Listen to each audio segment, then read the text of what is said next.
What's going on, guys? Episode 30. Yes, 30 of the DrumQuig 30. podcast. And I've got a guest that we've been looking forward to getting on the show for quite some time, ever since we had our good buddy come on the show and talk about the steel pans himself. He pointed me in your direction, and I didn't realize that I knew exactly who you were from the second he said it. So, with Really? with no further introduction at this point, Pan Rock's own Tracy Thornton. How you doing, man? Okay, good evening, man. Good to be here. Hey, not a problem at all. Dude, first and foremost, I'm just gonna, kind of throw this one right out there. You just beat cancer. Like that is a huge, exciting thing to talk about. And I know you had the shirts and everything, but I kind of just want to talk about like how you're feeling right now because that is just such a huge thing. So excited to see that post that you made, but like talk about how you're feeling right now. Well, for one, thank you. I'm good. I'm in remission. I just found out 2 weeks ago, so that was a beautiful thing to find out through my doctors. And I'm still a little fatigued. I went out after a month after my radiation treatments. Had 6 months of radiation. I went right out on the road, so I probably went a little too early for 2 months, but I needed that for my spirit. So I've been home. I was out in California for a minute, and I've been home for 2 weeks to get rest up. I have a little thing this week in Ohio, and then I start traveling again in July. So, but I'm a little fatigued. I can't taste anything, which still is a bummer. And I want to taste food again. But under the circumstances, I'll take all these little knick-knack things I got to deal with because it could have been different, you know? Absolutely. I didn't mean to hit you with the hard one right off the bat, but I No, no, was like, no. I gotta. I love talking about it because I know I do have a reach, and I love talking about the kind of cancer I have, and because it's so treatable and there's a vaccine for it now for the younger people. And I mean, if I can, I had HPV squamous cell carcinoma, which is cancer here in the throat. And I had I don't know if you see that. It took a egg-sized lymph node out of my neck other than other ones. I didn't have to have a chemo, thankfully. I just had to have 6 weeks of radiation. As you can tell from pictures, I dropped about 20, which I didn't need to drop. But we caught it early and it's so treatable. And there's a 5% chance I'm gonna have to see these doctors ever again. And again, like I said, there is a vaccine for it. So you won't even have to deal with what me and other people like. I have the Bruce Dickinson cancer. It's the same cancer Bruce Dickinson from Oh, Iron wow. Maiden. It wasn't quite as far along as his. But if you want to listen to a funny story, because I went through it as well, he's got a whole chapter in his book talking about when he got diagnosed and what he went through. It's absolutely hilarious. And not the cancer's hilarious, but the way Bruce tells it. If you want to find out any more information on what it is, that would be a great reference I would send people to. So, See, and I love that because you didn't know this, but I've talked about it before. Like I got to interview Bruce in January of 2024. And wow. I Okay. absolutely believe that any story he tells would be that way because there were two things that came up in that conversation where, we started off and I said, listen, we could talk about all the accomplishments you've done, like everything you've achieved, like all this other stuff. And he just goes, please don't. And I was like, my heart sunk because I was like, oh, he's not going to be nice. He goes, I need my head to fit through the door when I leave. Right. There you go. Well, that guy's accomplished more than like 80 men have accomplished. He's definitely had a life. So Yeah. Well, beautiful. it's crazy that you both shared that cancer. Like my mom had thyroid cancer when I was, 18, somewhere around that time. So I know what that's like. And she had the big scar and, she embraced it. And, she's been cancer free now. I think we're on 20 years. I think it's about 20 Beautiful. years. Sounds about right. Well, that's what you And do, man.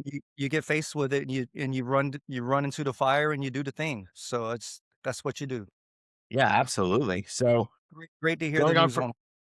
yeah. And I'm so glad to see that because that was the first thing that popped up in my feed the other day when you posted that. And the t-shirts, I'll put a link in the bio as well, just because, supporting it, making awareness, like you said, using your platform to really tell people about like what you went through and what this is like. We gotta keep those conversations going. We can't, hide in the shadows and, there's people who don't know what's going on.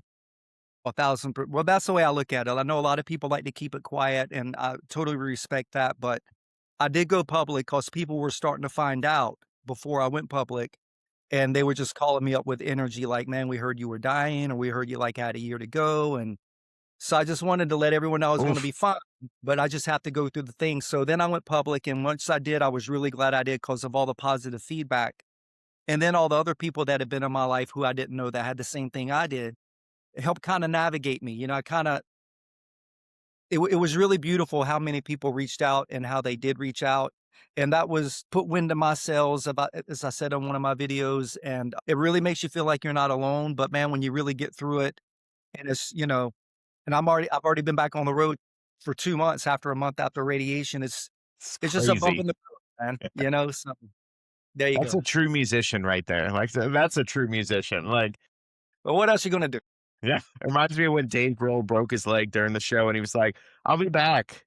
Went to the hospital, came back and did the rest of the show from the floor. Like, And that's what you do, man, so, yeah, dude. well, again, I'm so excited and I wanted to kind of start off on that because it was fresh, it was right there. But another thing that's fresh and what I kind of alluded to at the beginning of the show is that I remember, I want to say it was about 7 years ago, seeing a clip of all these steel drummers playing with Mike Portnoy and playing YYZ of all songs.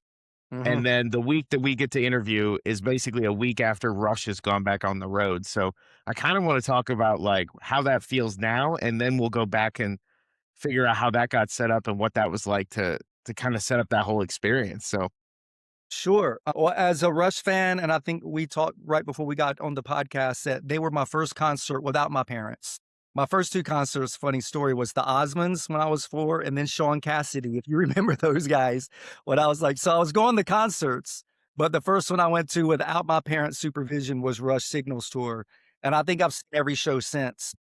So they're, of course, like a lot of us, Rush is in our DNA. And of course, I was a big Neil Peart fan growing up a drummer. And then being an avid motorcyclist, I had a GS like he did, and I've ridden, so mhm, he's been inspirational to me and just on so many fronts. And then when we lost him, we'll get in the back. We got to pay tribute to him with Portnoy on a live concert, which we can talk about in a minute. But the fact that they're doing it again, I'm one of the ones that have just been 1,000% yes, because and then Annika is just amazing and it's crazy. I got to meet her briefly. The one PASIC in San Antonio, a percussive arts society mhm. concert that we in San Antonio back in 2015. She was the main clinician. So I got to meet her for a second and I was just like, man, this girl's amazing. So fast forward 11 years, now she's with Getty and Alex, just killing it, like you Killing it. probably in every video, everything that they're posting on YouTube. And so I couldn't be more happy to hear this music again. And I think with Rush, it's just different. It's more of a feeling that you get. And I was teary eyed just watching and they opened up with Xanadu on their first show, and I was Yeah, just like, right. how that doesn't get any more epic, and that was just, like, so perfect and so not what I think anyone thought. Mhm. So, I'm super excited that all of that has happened, and I'm like we said before, I really hope that I can find myself in a seat in one of the shows this year when they're touring, so Absolutely, and I think the big thing with Annika was we saw that, the Canadian award show kind of performance, and she looked very stiff, she looked like what everybody all the doubters, and I will say there was a little bit of doubt here, I'm not gonna lie, mm, but watching these videos, like, from night 1 to night 2, she looked like she was having the time of her life, she looked like she was just loose and everything, and it was amazing to see that difference, but the reactions I've seen online, when they announced her negative, negative, negative, negative, I've seen maybe 1 or 2 out of the thousands that I've seen post up where they're like, "She killed it. She absolutely killed it. She did him justice." And I feel like I'm so happy to hear that, and that has driven that push of like, I've gotta see a show too. I've gotta see this in action. yeah, and my thing is, like, if Getty and Alex is comfortable with her, great. It was signed off by Neil's wife and daughter. Yep.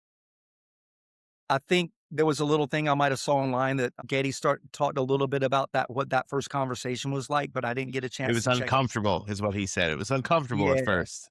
and I'm sure, but just the way that the fans have seemed to embrace her, and I love the fact that she's given the band the spirit, and she's doing most of Neil's stuff, but she's still doing her own thing. I know some people Yes. are like, those Yes. were drum parts were they were compositions, and you have to play it note for note, and but for Getty and Alex to just let her do her thing and have her feel, that's what you have to do. She has to be herself.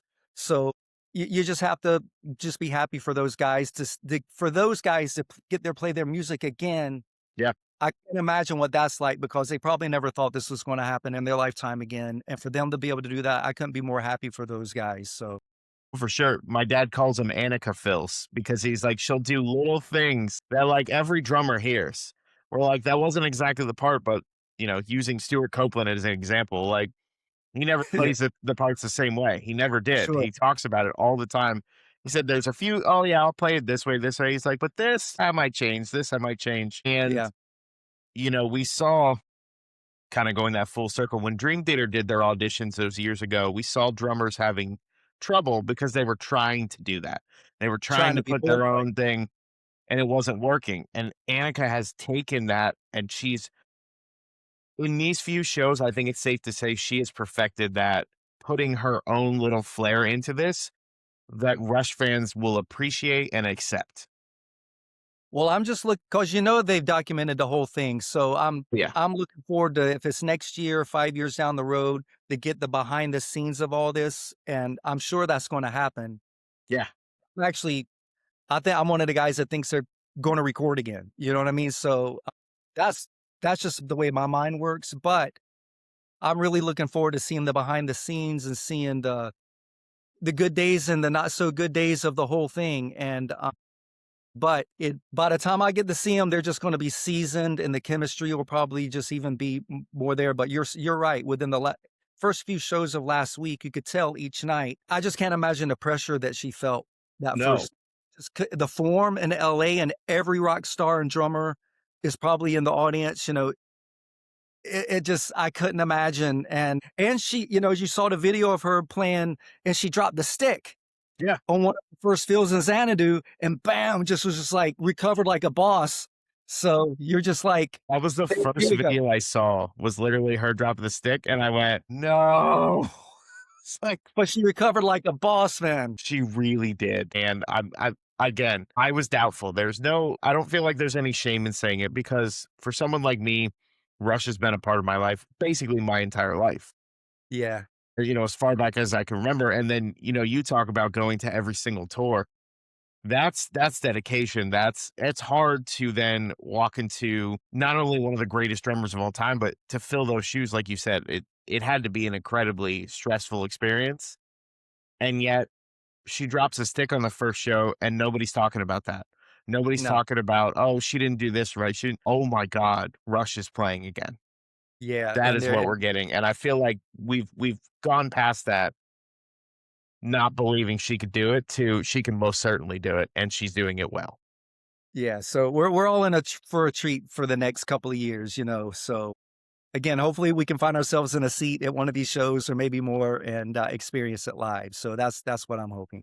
For sure. And I think you're kind of onto something with the recording because I think they'll do a new album. This tour was like their test run.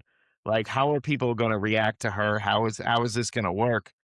And I think after, we're only in 4 or 5 shows in, I think it's pretty safe to say people would be okay with a new record. Dude, and wait till they get to Brazil with those crowds, with that Mm. energy, and they'll be on top of their thing, man. Like, yeah, Russian man. Rio was still one of my favorite things because they play YYZ to bring us back to where we were, and the crowd is singing the notes to YYZ. There's no words in the song, and the whole crowd's just going, "Down."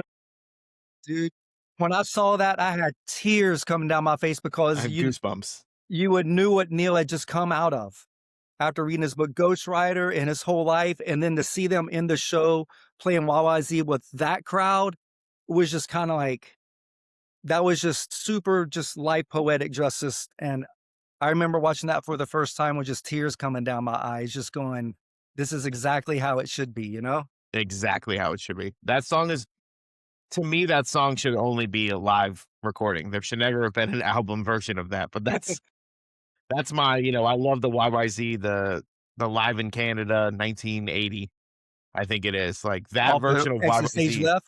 Yeah, Yeah, that's what I grew up with. That was my first record I got of theirs, so that's what you grew up on, you know what I mean? So, perfect. that's how I was introduced to That Rush was as a my live favorite band. version. Yeah. Yeah, That was my so favorite version until hearing the Russian Rio, and I was just like, "Whoa." But going 1,000%. back to that, like I said, that's how I knew you. And when Aaron had told me everything and he told me your name and I was looking up your style, I was like, wait, I know this guy. Like I've watched these videos. I'm like, I've shared these videos. Like I know this is something I've watched. So, Mhm. talk about getting 40, was it 40 people in that room? That one's 35 or 40, I believe, yeah, for that project. How did that come about? Like how complicated was it to get that all set up and get it done? Okay, I'll give you a really brief history.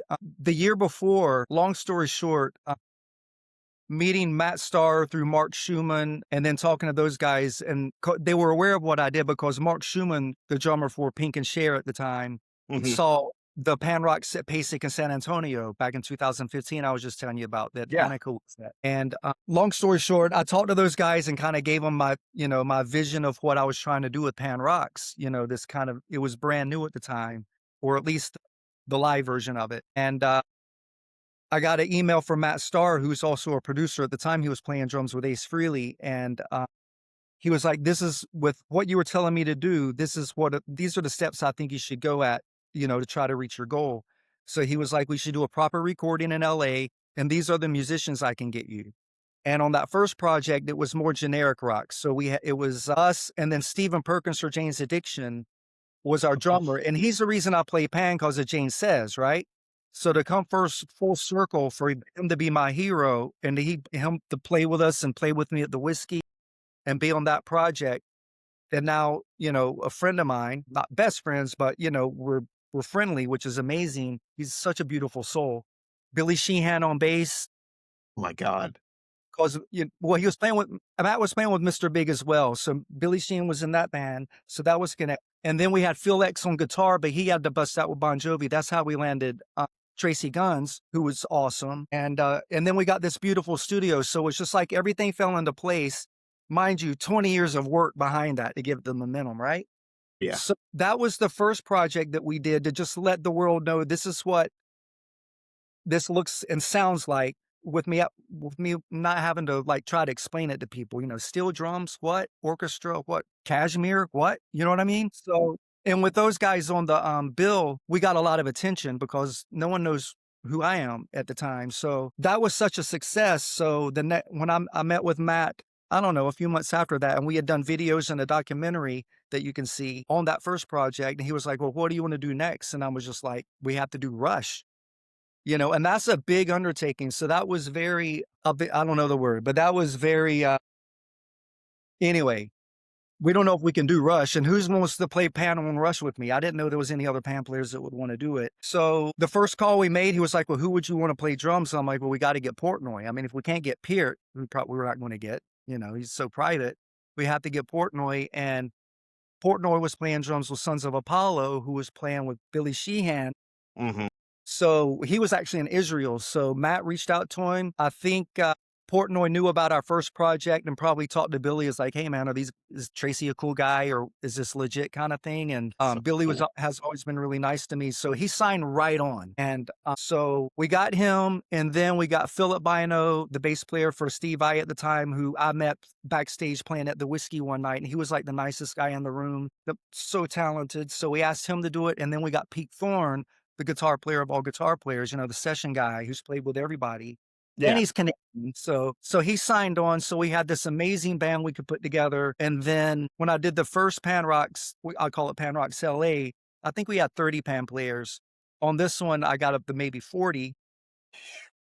And the first one, I had to call a lot of people because they have to fly out from Canada and the US, and I really couldn't pay people kind of thing. And a lot of people was like, "Yeah, I can't do it." But on the second one, I built my band before we put our press releases out with Portnoy being our drummer, and the band was already built. So after we got our press release out, I spent 3 days having to turn away pan players that wanted to be on it. So I'm like, "Okay, maybe we'll on this," because of course everybody wanted to be in that room playing with Portnoy, playing Rush, which I didn't know. So that's how that came about. I know that was a little long-winded. So that's how the project came about. We found a studio that could house us because the first studio had closed down within that year. And, Jeez. and it was literally right around the corner. Both of those studios were in Burbank, and we had a great crew. And yeah, man, we just went in there and have one rehearsal one night, and then the rock stars came in and played their parts one evening, and then the band players had a day to do all our stuff. And then Smiley Sean, who mixes our stuff out in LA, who runs Tommy Lee's studio, Mm. he does all the mixes. And then we got Dave Collins, who mastered everything we grew up on for A&M. He won a Grammy with Metallica. He does all our mastering. So we just had this beautiful team that come together to play this weird music that we're hearing in our head, trying to introduce the world to different ways of listening to our favorite music. So there you have it. I mean, first of all, that's a story and a half, and I was only laughing because there's a Metallica pop that I just got, one of those Funkos of Lars back Uh-huh. behind me, and he's sitting on top of Stuart right now, but that's a story for another time. Okay. Uh-huh. First of all, what a freaking story. Like, what a conglomerate of just meeting the right people and just not calling in favors, not to just being like, "Hey, you're nice people. Like, what do we want? Let's create this art." And I'll go back to the Stephen Perkins because I have questions about that.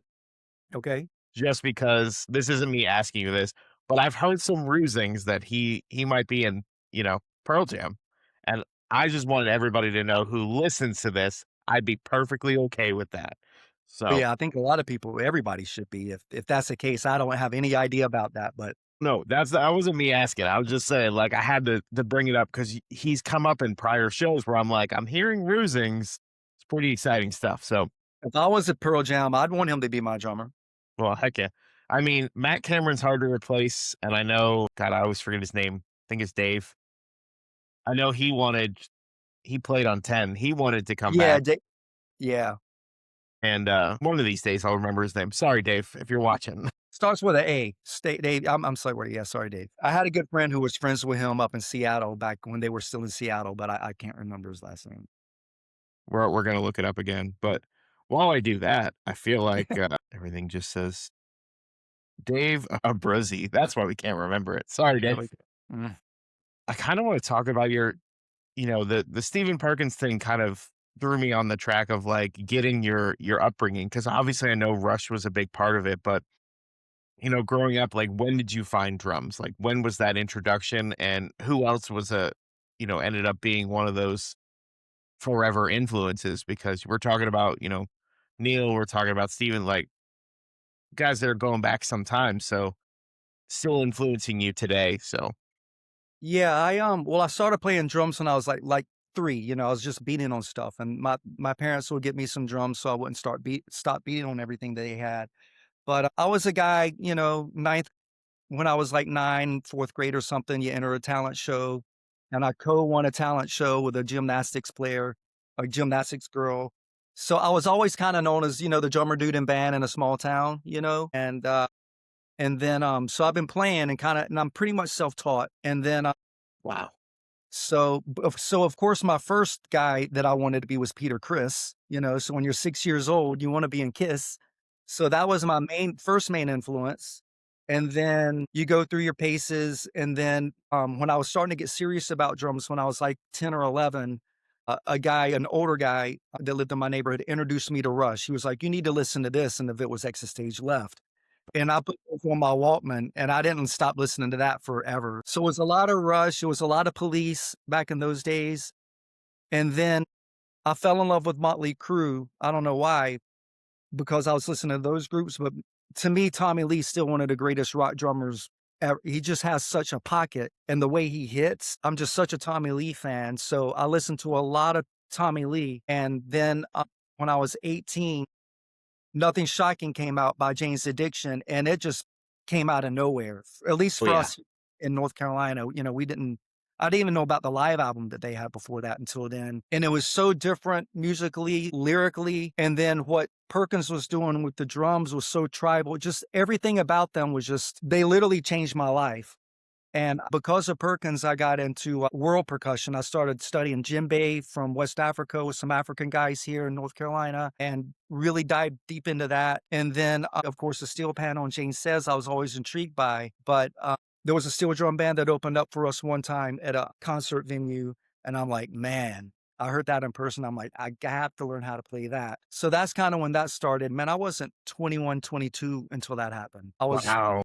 I was set to be a rock drummer, and then when that came, that kinda changed my life, but that's how Perkins that whole Jane's Addiction thing just spun my head. You know, I was at that age, 18, and it was just the right music, the right band at the right time for me. And then years later, I got to meet him, and we got on. And then, yeah, he's just the nicest dude, man. And I've always heard that about him. So it's so nice to get that, like, not so much confirmation, but it's just like, there are some people who have a reputation for not being nice people, a reputation for this. And then it's like, we have the good guys. We have the guys that are like, nicest dude ever. He's one of them, man. And like I said, he played with me at the Whiskey. He did the project with us. We played together on the NAMM stage in the arena in 2025 with him and a couple of guys from Living Color, about 15 Oh, of us stage. And so what an we've got to cross experience. yeah, we've got to cross paths a few times. And he's the real deal. And he's so good, man. He's just, and his spirit is just like everything about him is just like, that's who you want to be, so. I love that. And now I need to go revisit some Jane's Addiction because it's been a while. You listen to the hits, but Yeah. I feel like now I need to give it a deep dive there. So thanks They for had that. that thing, man. They had that thing. So, I think it's fun to talk about how you sometimes go in a different direction because you're like, okay, we're doing Kiss, we're doing this, and then like, Motley Crue, you're like complete, but Motley Crue kind of opened that door for Jane's Addiction because that's where that segue I feel like would have existed between the two because you don't go from Rush to Jane's Addiction. Like there was a catalyst in between. So yeah, I kind of you like have that. to go between. Yeah, you have to. And then again, I think, going back at my age, it was a natural progression. I got into Kiss when I was 6. I got into Motley Crue when I was 14, your adolescence, you know what I mean? And Yeah. you're intrigued by their lifestyle that you read in Circus Magazine. And then Jane's Addiction's a little bit more philosophical lyrically, so you're 18. So I think those bands just hit me at the ages and stages in life I was at the time, and it really resonated, just what the bands were, the music lyrically and the whole thing. So, but with Rush, I'm sure it was a little bit too intelligent for me when I'm an 11, 12-year-old kid, but then when you grow up, you never outgrow it because, there's always something to learn with those guys. So you just keep Mm-mm. coming back and coming back and coming back, you know? Yeah, I had it on random playing Rush today, and Clockwork Angels came back on, and Dad and I went to the Clockwork Angels tour, Mhm. and you forget, like, in 2012, how good that was. They were Like, their peak, man. it was just listening to the drums and how everything was kind of flowing. But I think you're right. Like, it is that the next level. It's, there's math rock, but then there's that theory where you're talking about, like you said, too intelligent for you at 11 or 12 because you're not really comprehending what they're talking about. I didn't But know it's what resonating subdivision. somehow. Yeah, Even when you're that age, that's the crazy thing. It's still resonating somehow. I had no idea what subdivisions was about until I was probably in my early 20s. Like, you're like, "Oh, that makes a lot more sense." And I think my dad said something about it, and I was like, "Wait, what? Oh, okay, yeah, that makes a lot more sense." Yeah, that was, yeah. We got to grow up on some great music, man. I'm glad I'm not growing up with the music now, or at least this was handed to me. Mm. I didn't I say I that. I won't disagree because, You when have to search for it. Sorry. yeah, You have to search for, and there's great stuff out there. You just have to really search. yeah, and I would agree with that in the sense of trying to compare it, and I say that, like, with Rush, obviously Dream Theater was the Rush for the next generation. That's how it's been explained. I'm not the first person to ever say it. There's Yeah. Dream Theater stuff all behind me, including one of Portnoy wearing one of the jerseys that I wear. So it's Huh. it's uh, it's been a fun ride to kind of watch that. But I think you're right.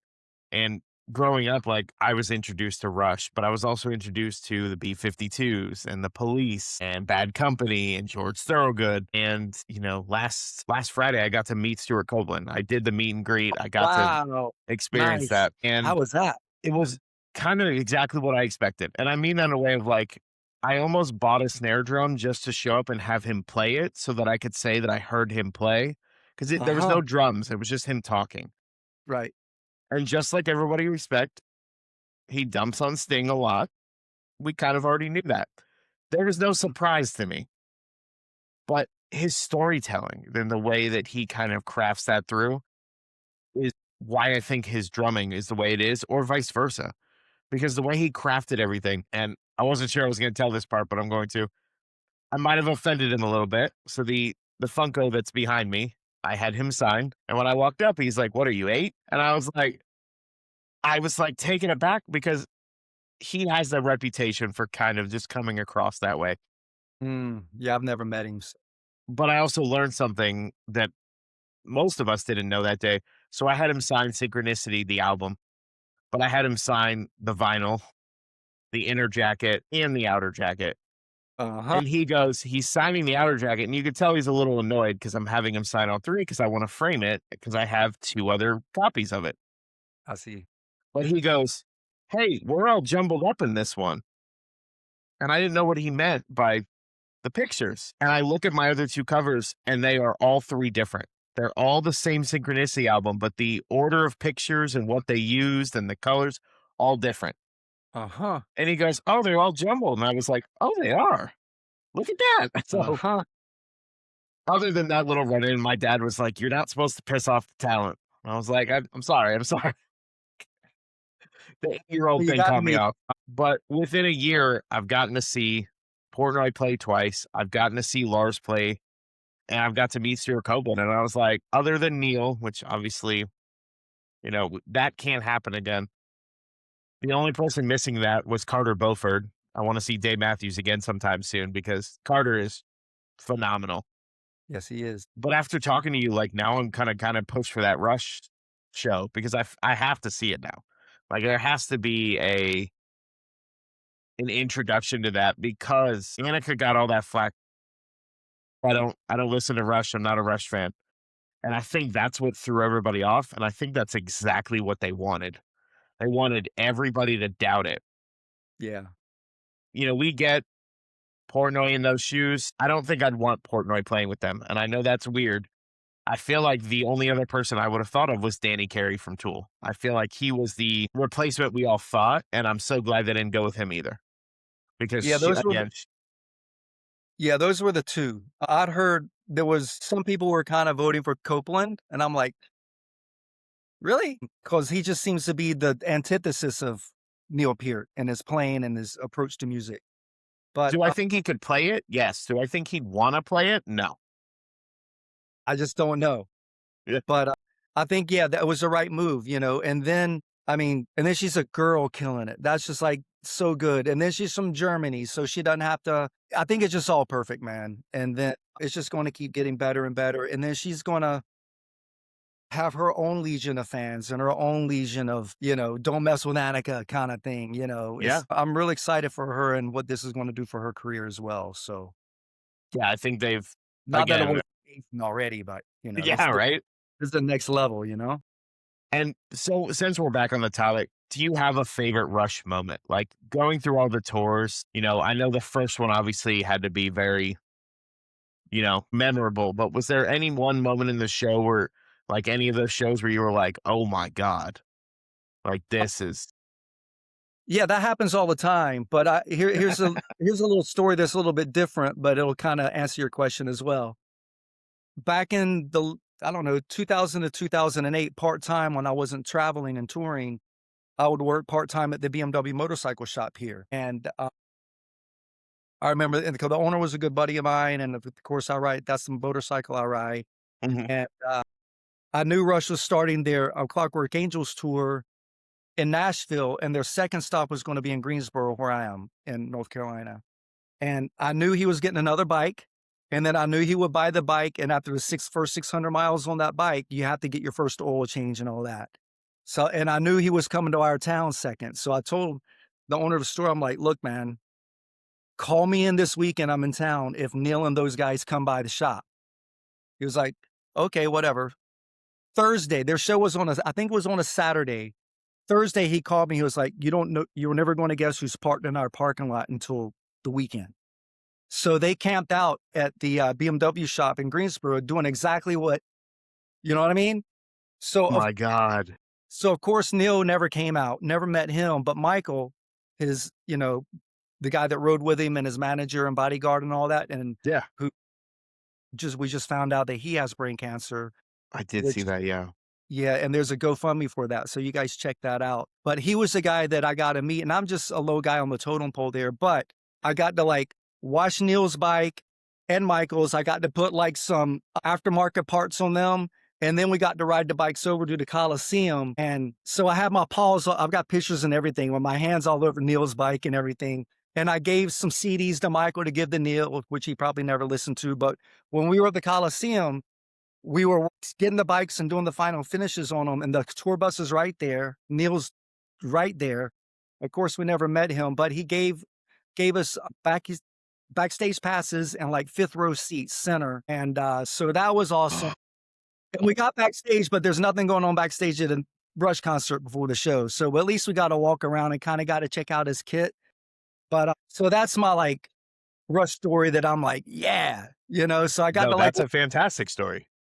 I got to work on his motorcycle. So, and of course, the show that night was amazing, and we were like fifth row center, man. So it doesn't get better. So Normally I want just left center, but for that show, I'd want dead center, dead it's center.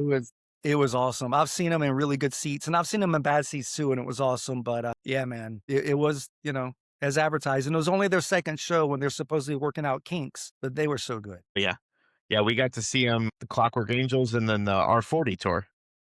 Okay, So the two shows that I've been to were both with Dad.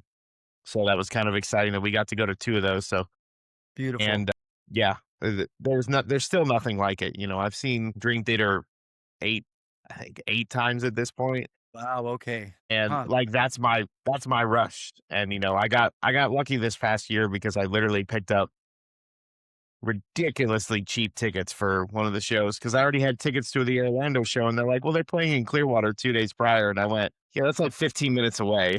I think I could do that." Right there. Yeah, I've never seen Dream Theater, man. So the first time I really saw Portnoy play in person was literally right in front of my face in the studio. So I was always a fan, but I wasn't a fanboy, which probably got me through that experience because half my band players were afraid to be in the room with him because he's Mike Portnoy.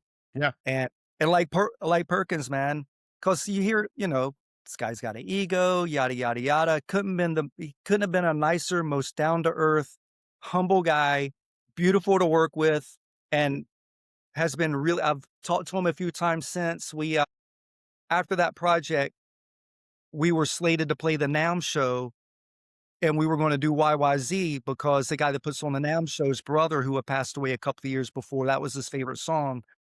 In the Mm. meantime, Bill had passed away, like, within that month, so we turned it into a tribute, and you can check that out on, YouTube as well, but it was the NAMM show in 2020 in LA, and it's maybe a dozen pan players with, Pauly Z on guitar, Portnoy on drums, and this is how cool Portnoy was, man.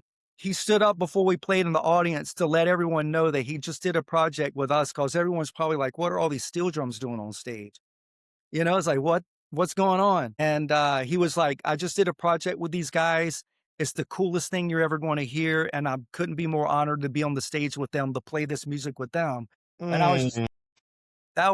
that's Portnoy's spirit, and, 100%.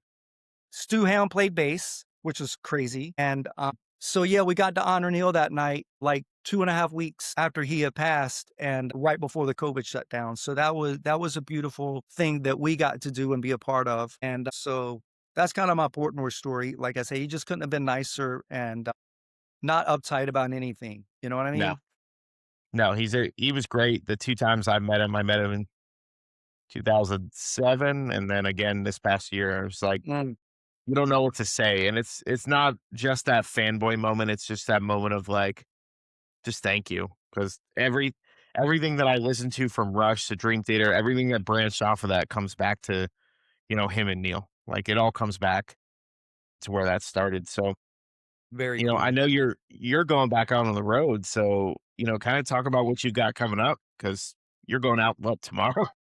Well, yeah, the summer's kinda slow, and then I'm working with some of the high school steel bands that I work with, because that's kinda my main gig. I'm like a guest artist with high school and college steel bands around the country, Nice.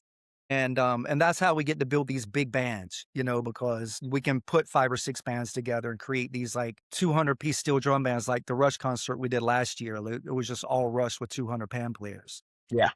And, I'm going up to Ohio to play with one of my favorite high school groups this week. We'll be in Nice. Cleveland, New Philadelphia, and a couple other places, and then I come home for a couple of weeks, and then I go back out and do the same thing in Southern California, and Wow. we're going to a summer camp, and the cool thing about this group, we did it last year, but we'll have a camp, learn a bunch of music for the week, and then the Saturday and Sunday, we, open up kind of at the entrance. We're not on the main stage yet, but we're at the Warp Tour. So we did the Warp Tour last year, and we'll be at What? here for 2 days, and, so that'll be next month out in Long Beach, and then I'm doing the same thing in Michigan in August, and then I'll be home most of September, and then October, I think I'm back on the West Coast for a little while, and then back in the East Coast November. It's just a zigzag, man. I was gonna say no rest, man, but I hope I'm I have just my energy back by then. This last tour was rough with my energy, but hopefully my energy will be better by then, so. I think it will be. I just think you had to like your body had to figure out kind of like what that was, and I think just your spirit and everything around you and the passion that you have for all this. Like you can't. I don't think I've ever seen anybody as passionate about all this stuff because it isn't just nothing. None of this is about you. You No. know, everything was about creating these projects. Celebrating this person, celebrating that person, learning these skills, like whatever it is, like everything you're doing is for someone else. So take some time for yourself one of these days. But Well, and part of it too is like in our world, in the steel drum world, it's such a new thing, and now, of course, we're doing such a different music with the steel pan, other than the traditional Trinidadian stuff, which I love. I've been going to Trinidad since '95, doing the big panorama contest down there, just to kind of get my chops and that kind of thing. So I've been doing that for over 30 years. But what we're doing here, we don't have those kind of experiences. And a lot of the pan players that are up here either have full-time jobs and they play pan for fun, or they're educators. But yeah, I have the time to put together these projects. So when I'm doing, like, say, Pan Rocks Rush, it's like, sweet, I get to hopefully create an experience for 40 other people, put them in a room with Portnoy just for the experience. It's like, so that's, I know I have the time for that. So if I work a little hard at it, then I know that, of course, it's an experience for myself. But there's some people in the room that's more excited than I am to be a part of it. So we just won't get a lot of that in our world. So we're trying to create those experiences, and then hopefully other people can do that. And then before you know it, what we're doing is mainstream. People are looking for it and want to hear what we do. Because it's new. absolutely. And I know personally, I fell in love with steel drum the first time I heard one in person, Uh huh. and it was Something about our it. our our friends in Johnny Cakes and the Four Horsemen of the Apocalypso. It was Gutter Calypso is what they called their music. Apocalypto. That's awesome. And, the lead singer, Ostrich, would go up there and it was like, you were just it's basically ska with a steel drum, and you're just going, "Oh my god, this is amazing." And it's funny because last weekend I was somewhere and a steel pan player was setting up, and I wanted to go listen, but I was like, I'm working over here," but I wanted to just kinda pop out and be like, "What's he Yeah. doing over there?" That's It's awesome. not just a novelty, it is something that is intriguing, and the sound is inviting, I think would be the easiest way to put it.